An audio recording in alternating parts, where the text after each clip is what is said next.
Karma, do you have the cough drops? I'm just gonna have another one up here. Ready? I was born ready. Perfect. Hi everyone, welcome to Zibby's Bookshop, and thank you so much for coming out tonight. So we have Miriam Feldman and Ann Gudger, and we're going to be discussing the Fifth Chamber. So congratulations to both of you. Thank you. Thanks, darlings.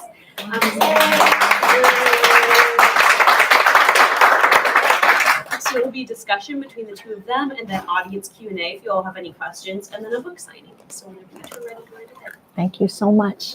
Well, hello. My name is Miriam Feldman, and for those of you who were expecting Jenn Pastiloff, I'm sorry, you've got me. Jen's sick tonight, and so I'm pinch hitting for her. Just to do it, this is my book. I wrote a book. It's a memoir, and it's about my adult son who has schizophrenia and that crazy, excuse the word, journey. And I'm here to talk with Ann about her book, which you all know, The Fifth Chamber. I know Ann from up in the Pacific Northwest. We both have been in workshops at Lydia Yuknovich's place, Corporeal Writing in Portland. And I've always been bowled over by Ann's beautiful, powerful, moving writing. And I'm so excited that she has a book here. And I've also read at your Coffee and Grief. You have. I've done that during COVID. And I think everybody knows Ann, and everybody's here for the book, so you didn't need to hear me tell you anything about it. I'm going to just turn it over to Ann. You're so sweet. Thank you so much for being here. Happy to. I've been planning to do this with Jenn, who is a dear friend of mine, and she is super sick. And so yesterday when she texted and said she didn't know if she would make it, then she got Mimi and I on a group, and Mimi said, of course, I'll show up and do it. So thank you for being here. Also born ready. Born ready. I know, you totally are. She is a beautiful writer. And if you have an opportunity, I would highly encourage you to also read her gorgeous book. And it's been really fun to write with her in the past and watch her stand on her head and do some amazing, crazy things. You do that. You do that. Yeah. I know, I was impressed. No problem. Thank you for being here. So what I'm going to do is I'm going to read a little bit from my book. They're live streaming this, and so if you see me looking over there, that's why. That's kind of different. And I'll read some, and then we will talk some, and then you guys hopefully have some questions, and we'll have a lovely time. You can grab a seat any place. Hi, thank you for being here. Thank you.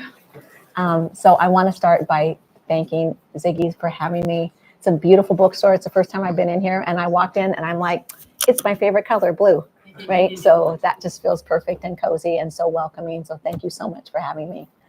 I thank my press. Jada Ibis Press is an independent press out of San Diego. Hi. And they're who my book is published with. Do you want to come in?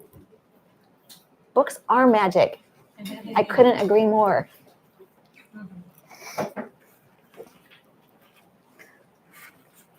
So, and especially, I want to thank all of you for being here. This is going to be the one I cry at, but especially my family and friends.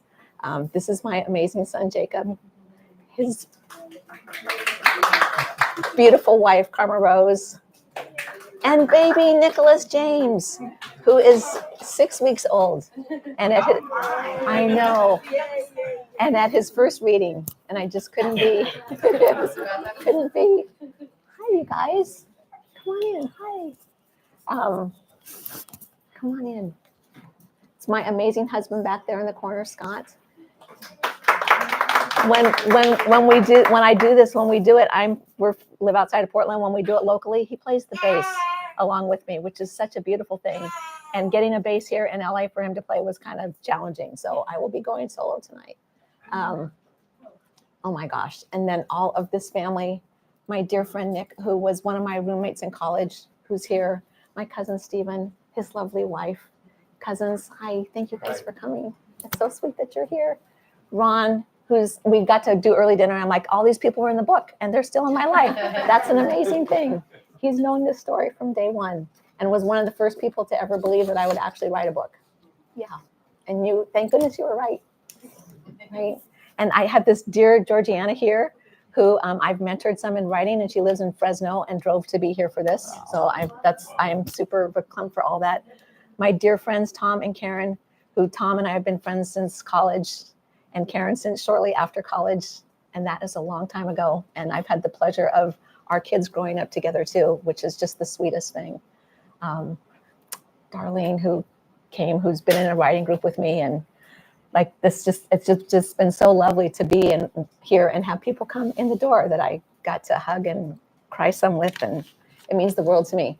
I always say that don't always say, but definitely in this, I would say thank you from the bottom of my heart, but my heart has no bottom. So just truly thank you for being here and being part of this adventure with me. Yeah. So I'm just going to read the first chapter. So you don't need to know, or what you do need to know is this copy of my book is like my yearbook. So you all get to sign it. So I've taken it with me every place and had people sign it, and it's really lovely. For those of you writing books, publishing books, I highly encourage you to do it. It's been so fun. And I've made a point of not reading what people have read, because I look at it as like, a rainy day thing that I'll go back to. But please sign my book before you leave. And I do as I flip through. Then I'm like, oh, there's some lovely words in here. So all of my, my story, it's a memoir, right? And it is a story of love and loss and more love. I was widowed when I was 28 and pregnant with this beautiful man who now has his own son, which has been a very full life circle experience for all of us. And it really is the story of that loss. But more than that, it's me coming back to life and coming back to myself. And how do you build a beautiful life after you've had a really awful tragedy? All of the chapters are labeled either before or after. And the reason for that is I really do believe that's what grief is. I don't believe in the traditional 5 stages of grief. I appreciate that we have that language to talk about grief, but grief is so much more than that. And for me, it was very much like this was my life before, and this is my life after. When I worked with my editor, I joked that some of the chapters should have been before, like early, and some should be like after.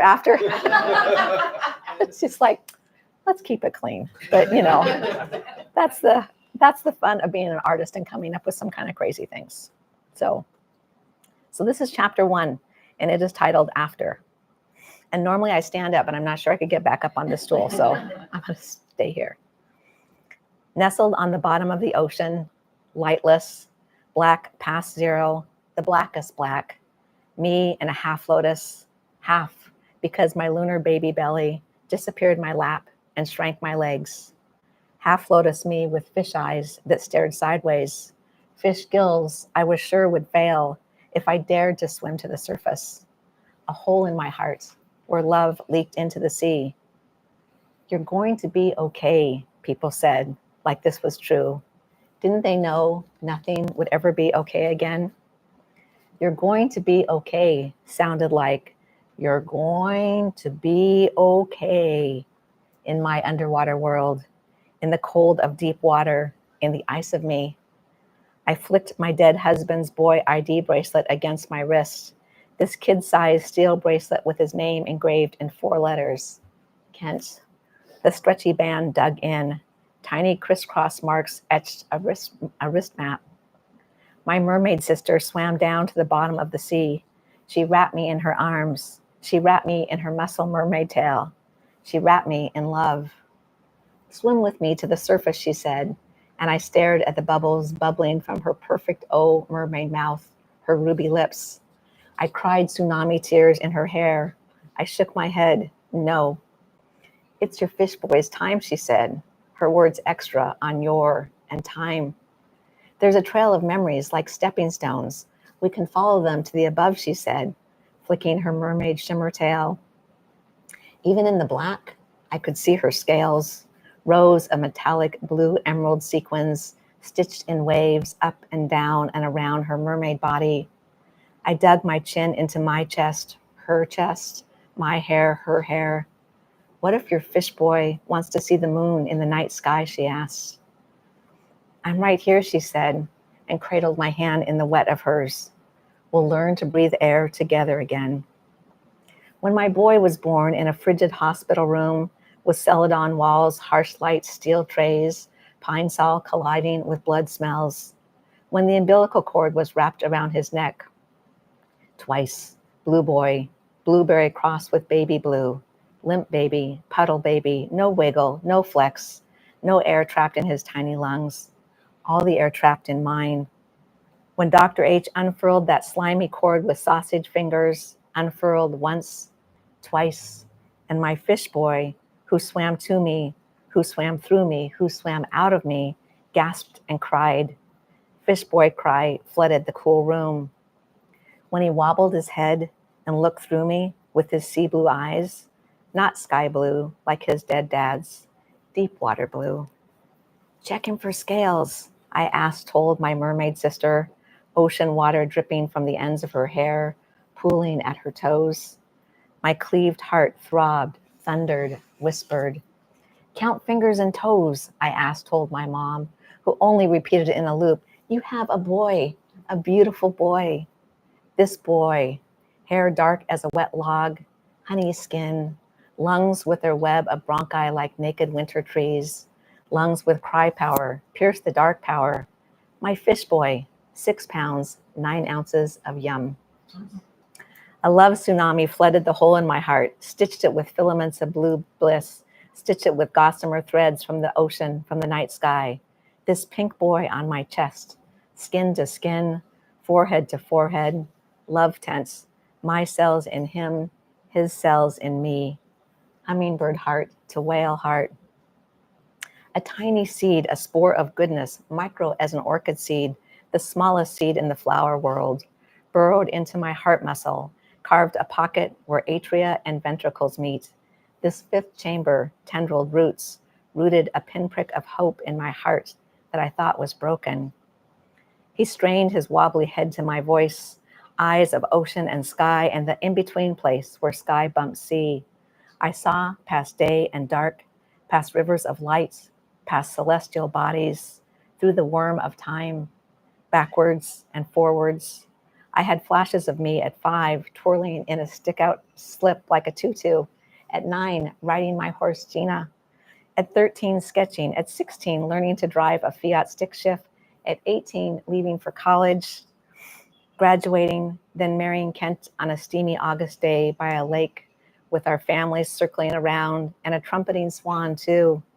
Then Europe and ocean and backpacking, skiing with my growing belly, Kent skiing with me, the chaplain in the dark of night. He can cry all he wants. I'm good. The chaplain with his gray eyes, gray words, to hear this moment, my boy's birth. I flashed ahead, snapshots of him in his Batman cape, playing with Spider-Man, building Legos, chasing our dog, dragging sticks, poking dirt and rocks, splashing in puddles, grinning, laughing his boy laugh that would crack the world. I love you, baby, I whispered. Since I didn't know his name, I didn't know much, but I did know that. I kissed his soft spot, that tender diamond-shaped spot on his crown, his fontanelle, where the frontal and partial bones hadn't fused. Fontanelle, like fountain, fondness, maybe faith and fairies too, where the skull is vulnerable, where I smelled the cosmos. This tiny, perfect human. He grew from tangles of love chromosomes. This tiny, perfect human. He grew from tangles of love chromosomes, dark matter, starlight, star atoms, oceans of hearts. Grew from love and lust and legacy and wants. Split into boy, picked long and slender from the gene pool. Piano player fingers and elegant feet, just like Kent's, my mermaid sister said. Mini fingernail, toenails, like the insides of seashells, pink and shiny. I circled his chest with 2 hands, my thumb tips and middle fingertips stretching to touch. Someday you'll be a man, I thought, and I show you your tininess when you first arrived. This O of thumbs to fingers, this O of astonishment, this O of a love profound. And my heart, I thought, was pulp, beat strong, muscle heart, slimy, pink, not black, not shrunken, bigger than my fist, swollen with love, bass drum drumming, once beaten, still beating. I was always here, it whispered. I never gave up on you. could I be broken and happy? I'm going to stop there.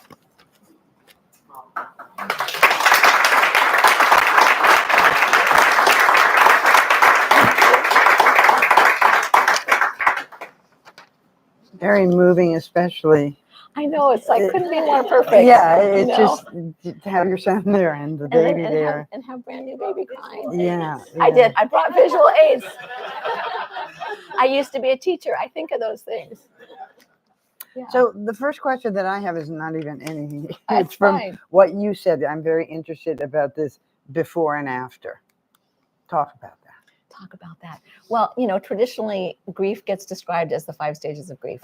And when I was in my darkest, hardest grief, I just found I didn't find it helpful, because it made me feel like it was going to be linear, right? And that I was going to get through stage 1 and I was going to go to 2 and I would say goodbye to 1 and then I would go to 3.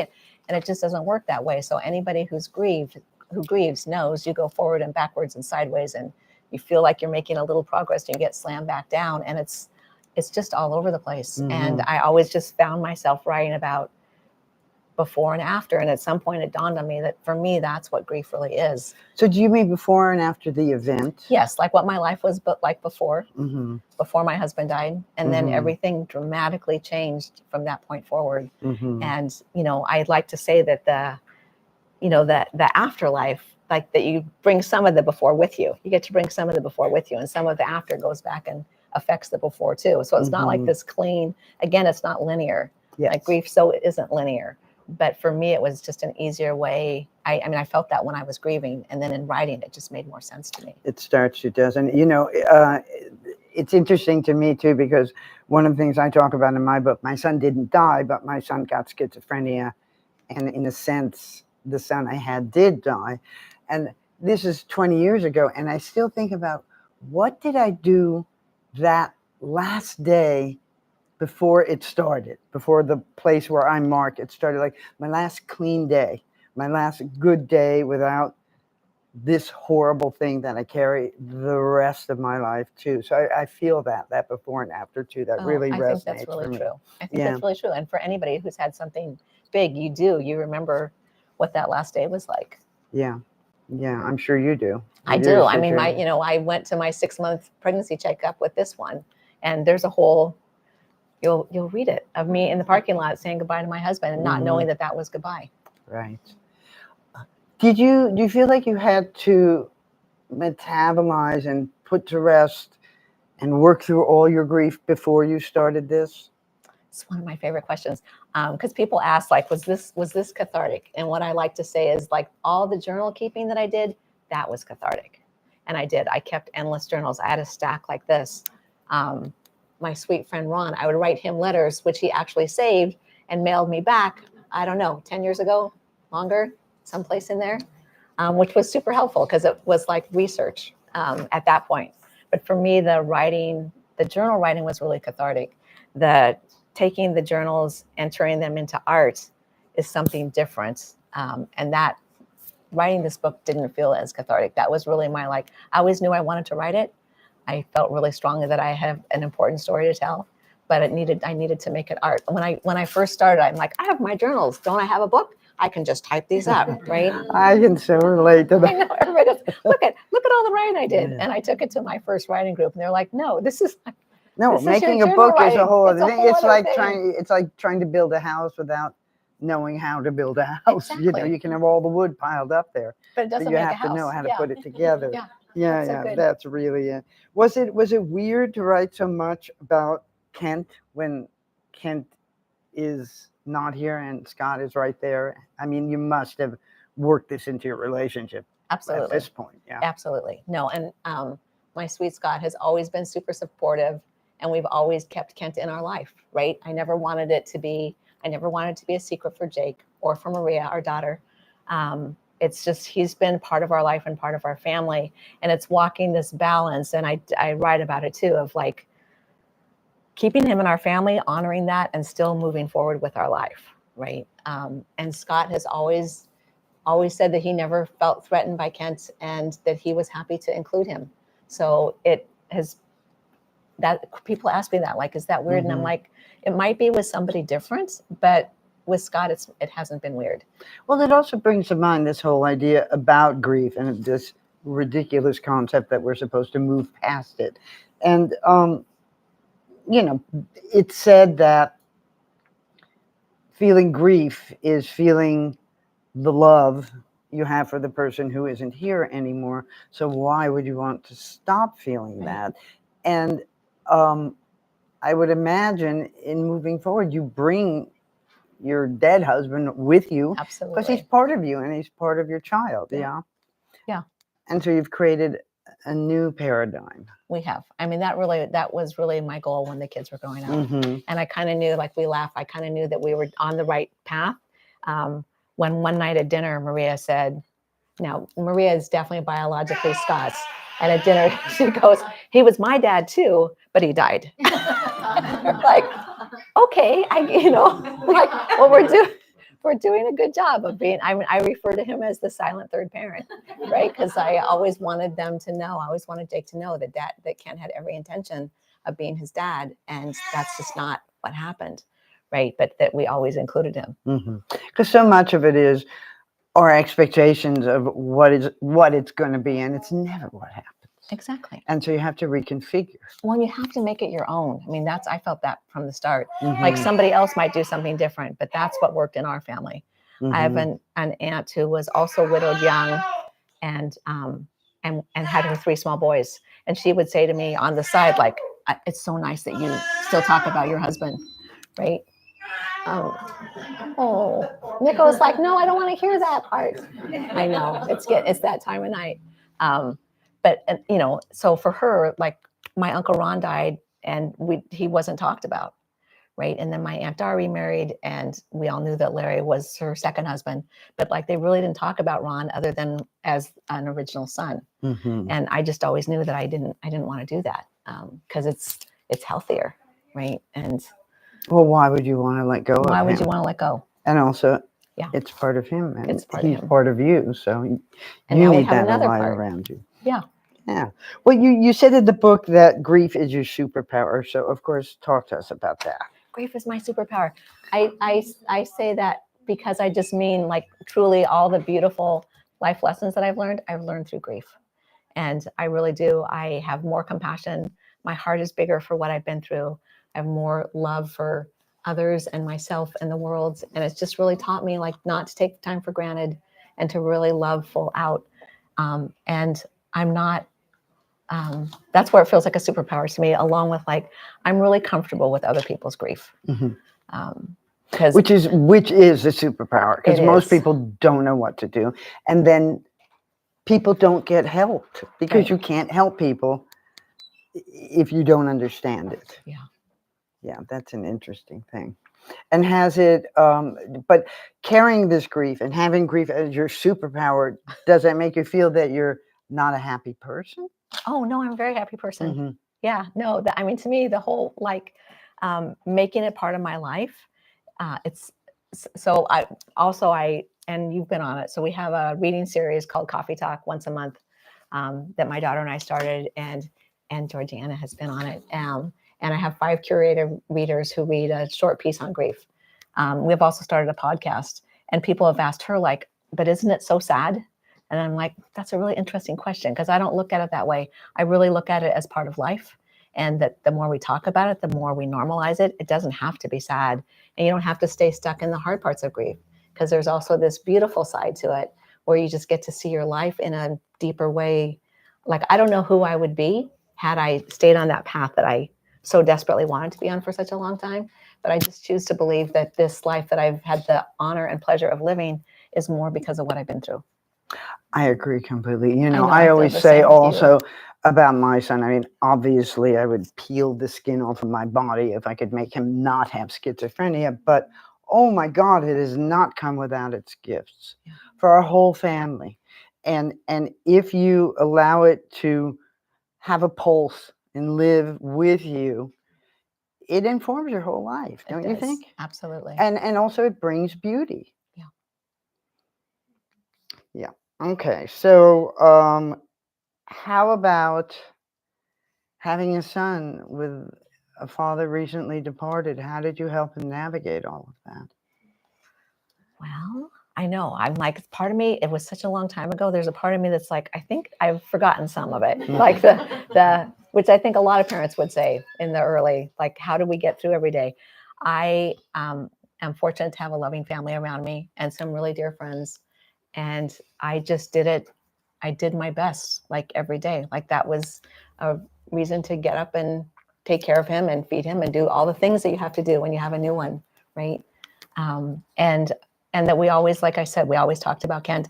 When Jake was little, I packed a box of Kent things for him to open when he was older, so that he could also know him through those objects. And we just kept him as present we could. I'm very, very much a part of Kent's family still, which sometimes surprises people. Like there's that my sister-in-law will always be my sister-in-law. She'll always be Jake's aunt, right? Well, see, that's the testimony to your heart, to the breadth and the girth of your heart, and the fact that you don't have to put something aside to continue and let more in, because it would be ridiculous. It would be to That's what I turn think. away from all of that. No, they're Yeah, it beautiful makes people. perfect and sense. they'll always be my family. Yeah, and do you spend time with them still and socialize and holidays? I mean, and not things as like much as that? I did when we were all younger, but I Right. definitely still do. Right. And do you feel kind of like connected to to Kent from being with them and being able to, because it keeps him alive Well, also, absolutely. I mean, because they live in Denver, and so when I get to see them, of course, we always talk about Kent. yeah? And when you look at your son, he's probably edging up to the age Kent was, yeah? He is the age now that Kent was when he died. Exactly. Oh, wow. And how does that make you feel? It makes me feel really grateful that I've had 36 years with this one, and that he gets to have a lot more and has his beautiful family. And having a grandson now? Is Talk the about that a best little bit. Yeah? It's so funny because friends, Nico is our first. And I have friends who are grandparents who are like, it's just the greatest thing. You think you love your kids, and you have this grandkid. I'm like, I love all kinds of people, right? And of course, I'm going to love him too. But it really is like, it's just touched my heart in such a deep way that it just makes me cry. I need to write about it. So I don't have the words for it quite yet, but it is this, like, to so many things. Of course, I'm a crier. Those of you who know me know that, right? And so many things when he was born, just like, you could just feel my heart like so bigger and mushier and gooey and all the things. And so many things made me cry. But then seen Jake hold his son, that's really when I bawled, because there's just something so incredibly tender and precious about that. And it's living, breathing proof of the continuum. It is. And Kent still being here. It is. And then you have, this perfect little angel who's just newly Earthside. Yeah. Right?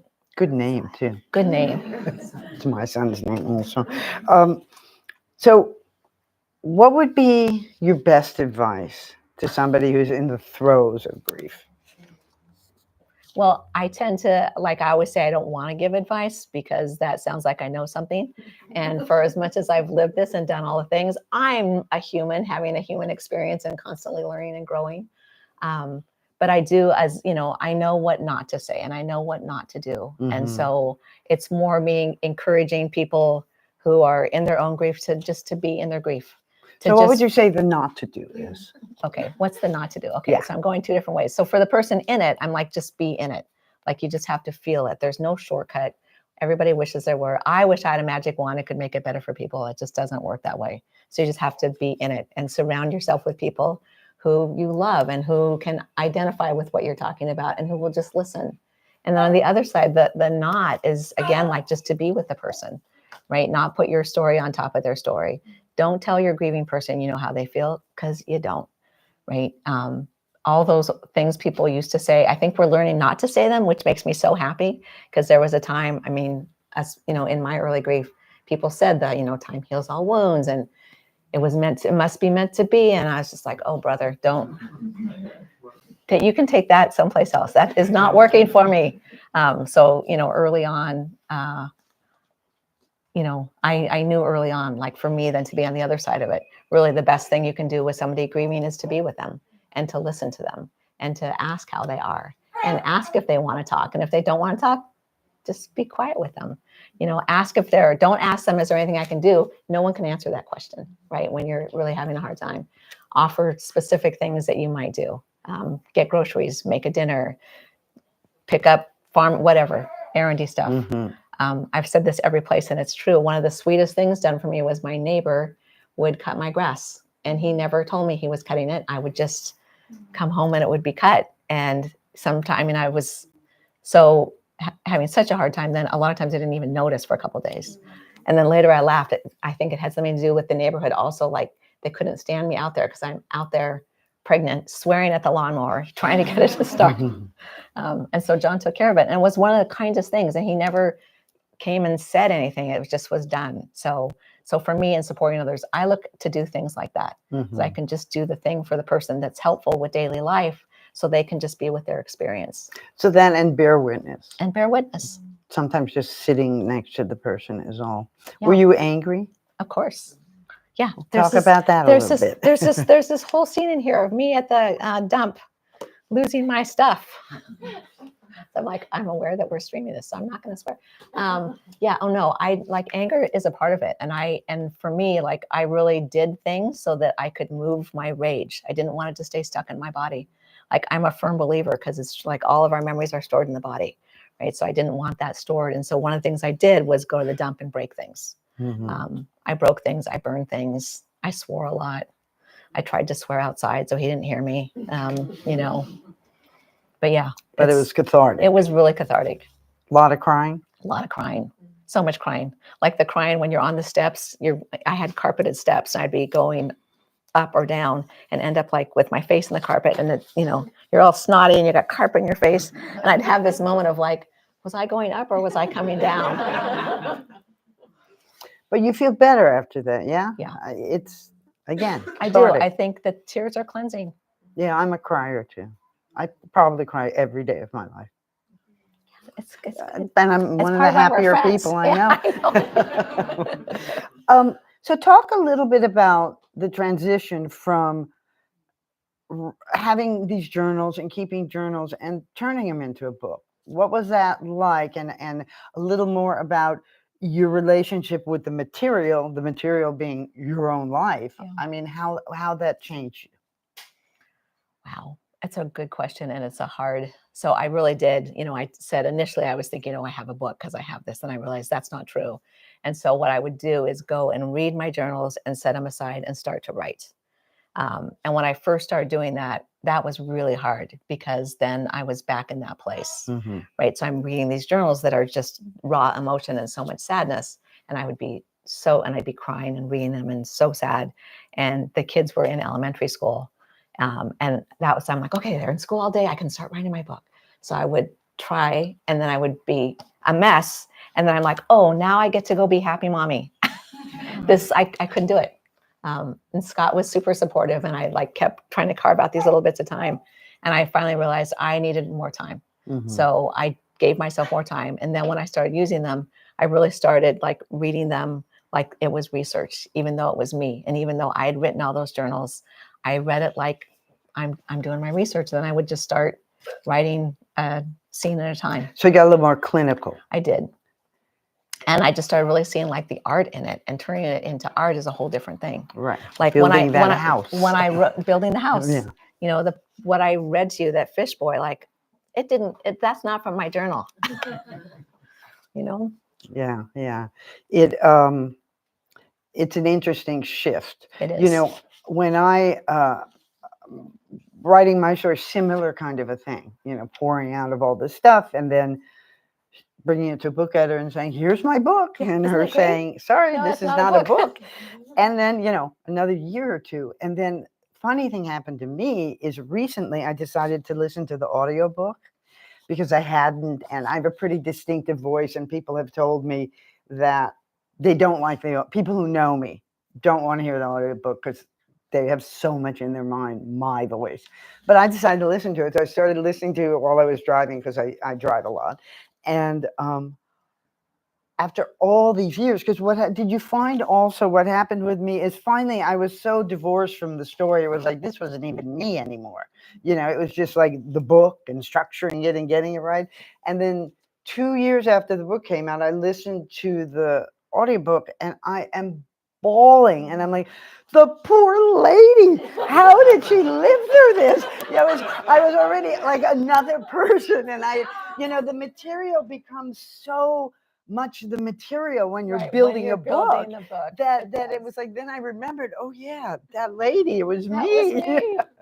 So that was kind of an interesting thing. So do you Oh think? no, I can totally see that. Yeah. Because there is the point, like when you're making the book, that it's material. Right. And when you're looking at structure, and when you're looking at, where do you want to start? Where do you want to end?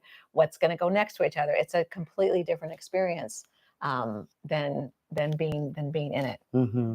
So how does it feel to be a real writer now, to have like a real book in your hands? And I can say that because I'm like a big baby about this stuff too. I know. So it's like, I know a lot of people act nonchalant, but it's like a book. It is you a big wrote deal. a damn book. I am so excited that I wrote this Yeah. book. I am. I mean, it's that it is not lost on me. Yeah. Like, it's something a lot of people want to do, and not a lot of people actually end up doing. And that I feel really grateful and honored and blessed And that I proud got of to have the yourself. experience, and proud. I mean, because you're I really right. do. Everybody is going to write a book. Yeah. You wrote a book. Yeah. You did it from beginning to end, and there it is. Yeah. Do you go back and look at it and read parts and things like that? I haven't, because it's still, it just came out in September. And like I said, I've had everybody sign it. I guess I could read a different copy, but I'm not ready just to read it I love what you said, that then you listen to it later. I'm not ready just to read it as a book again. Yeah. It's still too new. Yeah, it's a lot. When with me too, when my daughter, because I have 3 daughters also, and it was very hard for everybody. My husband has still not read the final book. He read probably the arc, or not even the arc, like before. He just can't keep going through it. Yeah. It's a hard thing. There's something here in these questions that I got that just, I don't know what the question's about, but it sounds interesting. What about your back pocket book? Oh. What is that? Sorry. That's really funny.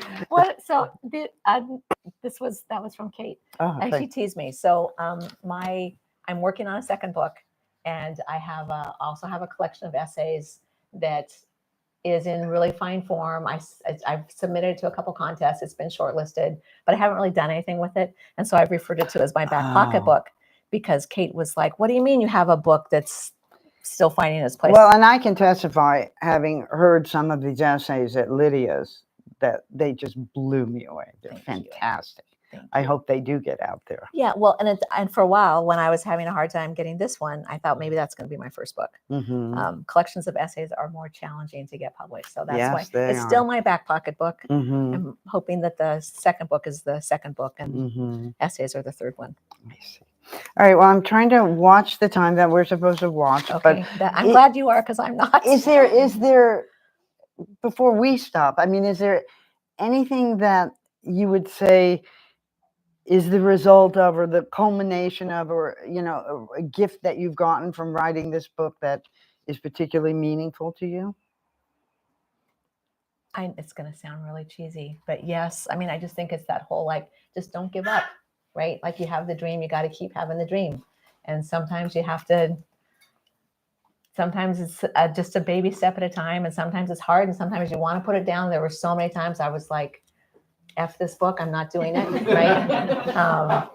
And then it kept calling to me, like it always called to me. And so I just think it's a really important, I think about you saying about our granddad, just how he just never gave up. And that just makes me cry. But like, that's in you, that's in me, for different reasons. But it's part of who I am. And so then he's in the book too. So he is in the book too, right? Yeah. But that, I'd say, like, that was my big thing. Like, just when you have the dream, keep dreaming the dream, and keep doing the work, and you'll see how it turns out.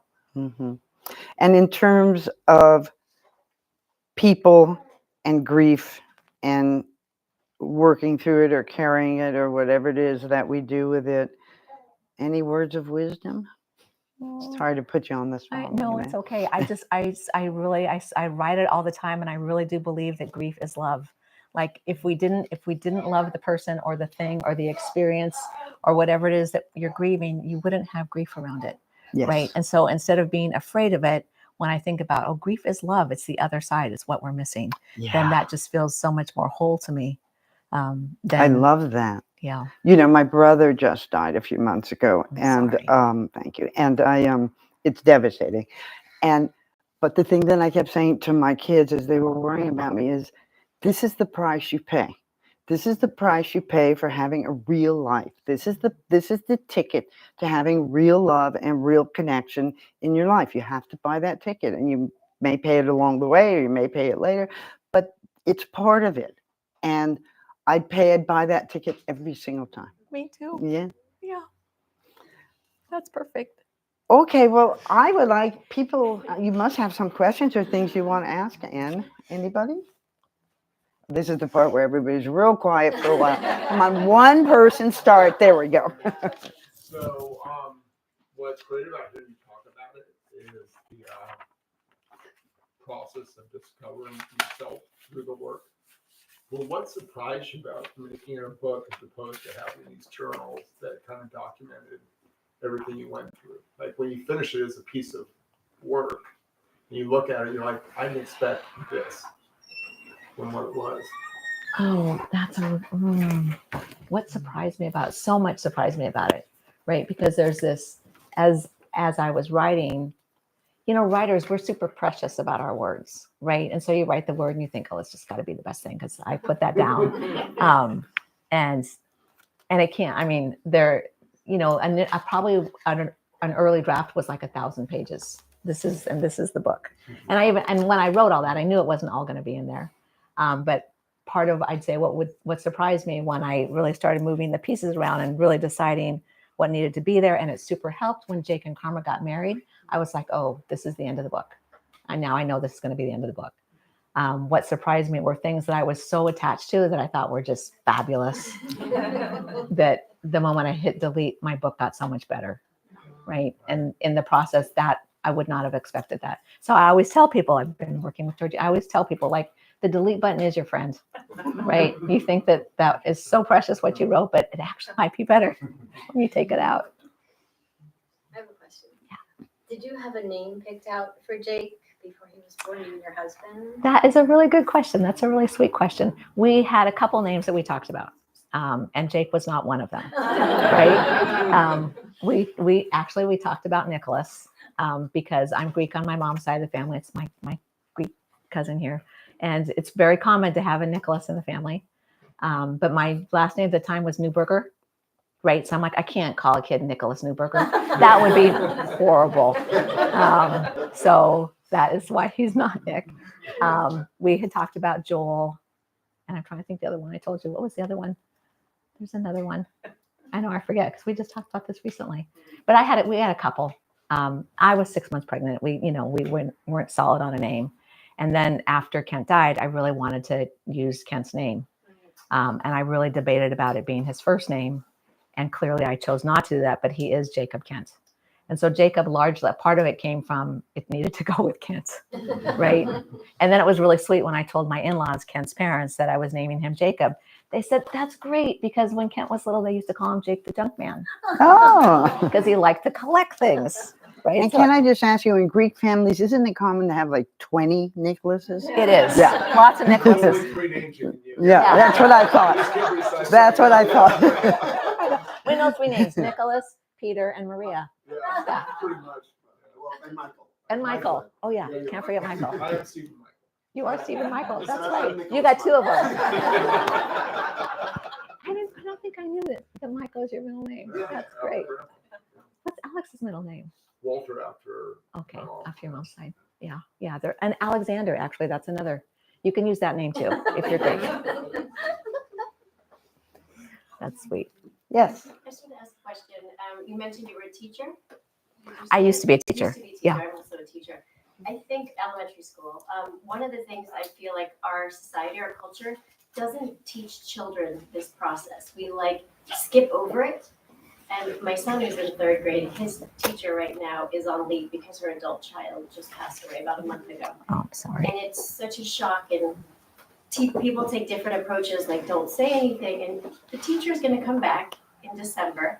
And I would love to know what you think your approach would be with with my son, he was asking me what to do, and I said hugs are almost always welcome. Yeah. And that was kind of the approach. But I would love to know what you think. These are like 8, 9-year-olds, and their teachers coming back. And I know everyone has an individual experience of some people want to talk about it, some people don't. But how do you have, sometimes over honest 8 and 9-year-olds? What would be your Over honest 8 and 9-year-olds. I don't know what I just dropped. When our kids were in elementary school, the kindergarten teacher who both Jacob and Maria had died of breast cancer when Maria was in 2nd grade. And it just makes me think of that, right? Because all the kids are elementary school age. And the school, I was really proud of the school because they decided not to bring in a grief counselor because the kids were little, but they asked that any parent who felt comfortable being supportive to come and be at school. And they definitely acknowledged the death of the kindergarten teacher. And they just wanted parents who were comfortable to be there for children if anybody needed to come out of class, needed extra time, whatever they needed. And of course, I was the first one to sign up for that. And it was really interesting to me, just like how people grieve and how uncomfortable we are, because so many parents were like, I'm not going to go do it. I don't know what to say. I'm like, they're children, right? You have children. You know how to be with children. So you just want to be present with them, right? And I think for me, it's really important to acknowledge and then just to pay attention to what that person wants. I love that you told your son, like, hugs are always welcome.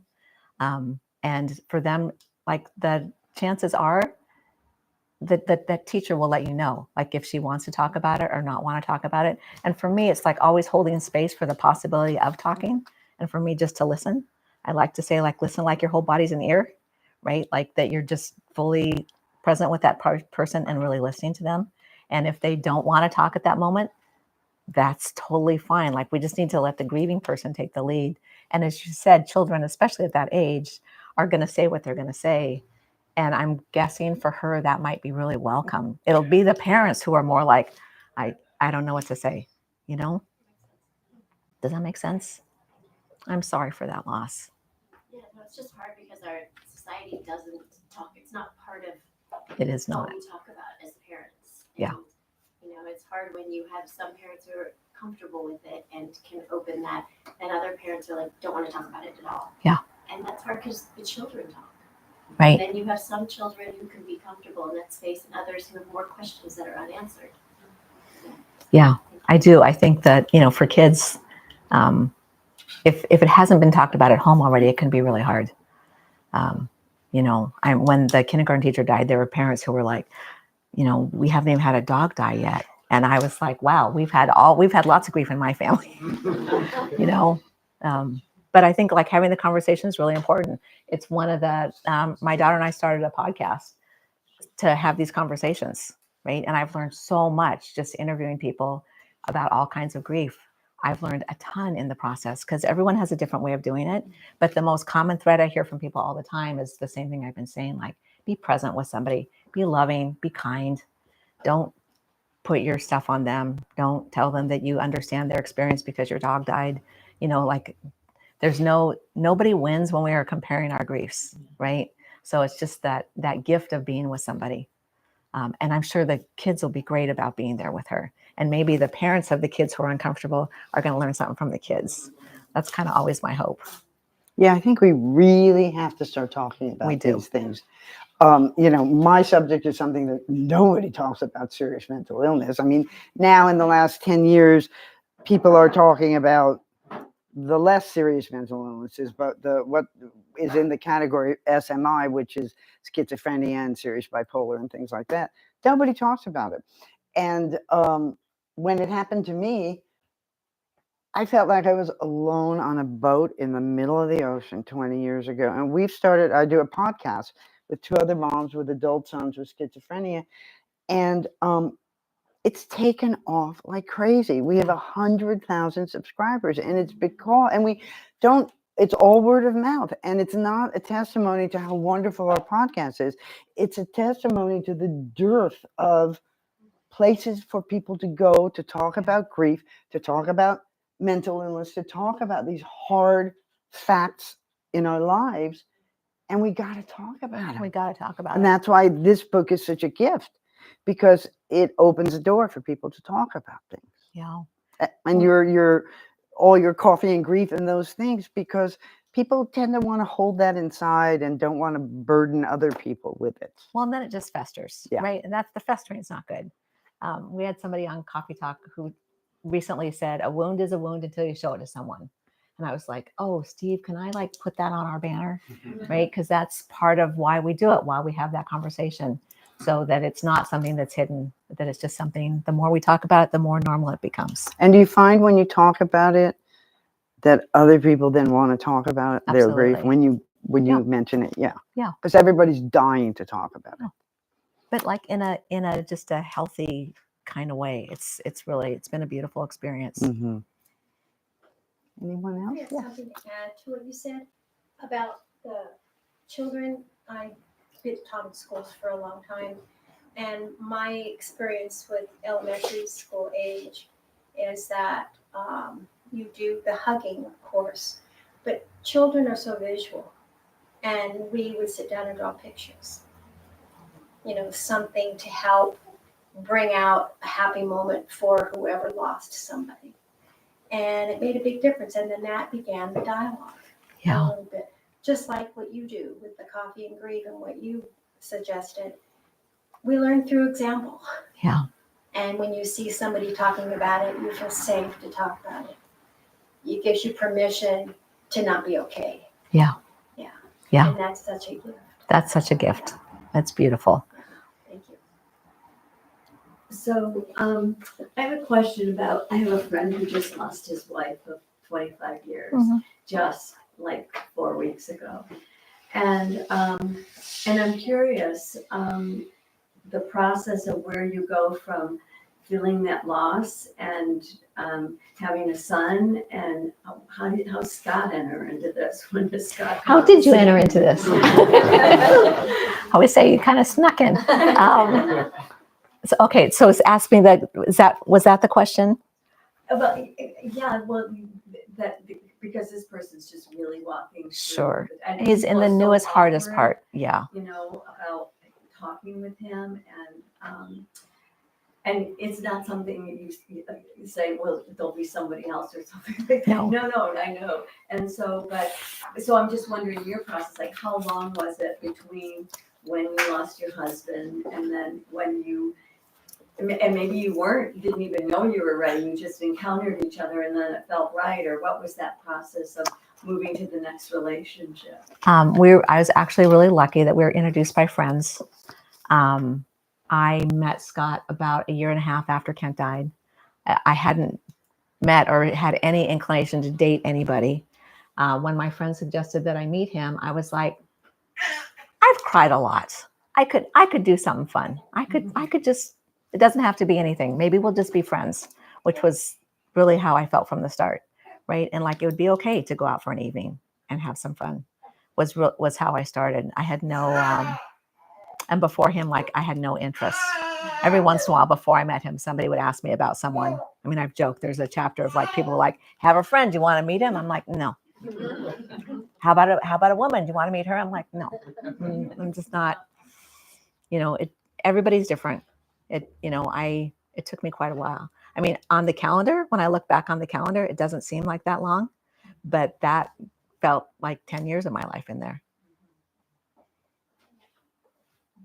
Thank you. Anybody else? Yeah. So, by the way, just an observation. Annie and I were roommates in college. Just the other day. Yeah, just the other day. And there were some unusual circumstances that led us to be roommates for about a year. And we were also incorrigible insomniacs. So we shared sort of hopes, dreams, and cold pizza, right? And one of the hopes and dreams that Annie had was to be a writer. And, just an observation, the world's a better place if we all sort of follow through on those hopes and dreams when we were in college, because most of us have forgotten them. And I think the thing that, I can confirm is the fortitude that Annie had, even given all these circumstances, to really follow through and write this book and be a writer. And so we're all the family here. We're all very proud, right? And one of the things that the day that Kent died, we spoke. And one of the things that you may not remember this, I can't imagine you remember much, but when we were speaking, she said, wouldn't have ever dreamed that I would be a widow and a single mom, right?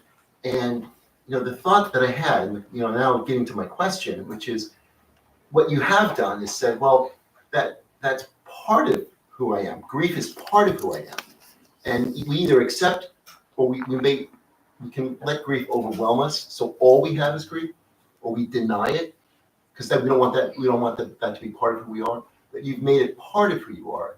But you've also made this arc of a life that said that's going to be part of who I am. That doesn't define me, right? And I sort of. And do you feel that way? Is that? Oh, and at what absolutely. point did you finally say, there's a long arc to this life. I'm gonna live it. This is part of it, but there's so much more I can create. How did that happen for you, Annie? Oh, when did that happen? I don't know when that happened, but I definitely, I mean, what you said is so true. That's why I was like, how could these two things go together? Right. How could I be widowed and be pregnant? Was mind-boggling to me. And then at some point, there's this whole in Greek culture, women are widowed and they wear black veils and they stay widowed. That is that's your job now. You're a widow. End of story. That's it. Doesn't, and hopefully it happens older. And so it's okay. And you can walk around in black and wear the veil the whole time. And I write about that some because that was my question. Younger me, I'm like, how Greek am I? Right? I don't want to do that. Right. And at some point, I don't know when, definitely before I met Scott. So some point in there, I really decided widow's what happened, but it's not who I am. Because I don't want to live the rest of my life having that be my story. We all know people who've had something really hard happen to them and you meet them and within 5 minutes, they tell you the thing. Right. So of course now it's different because I wrote the book. You're allowed to talk everybody about it here. Yeah. Because I have laughed about that. I'm like, oh yeah, now that's going to be me. Here I am with my book. But I just didn't want it to define me. I wanted to incorporate it into my life and for me to live a more beautiful, full life because of it, but not to stay. I was too young, right? At some point I'm like, I'm 28. Hopefully I have a lot of years in me. I look good in black, but maybe not all the time. That's a good one. Yeah. Anybody else? Well, we're going to do a book signing, right?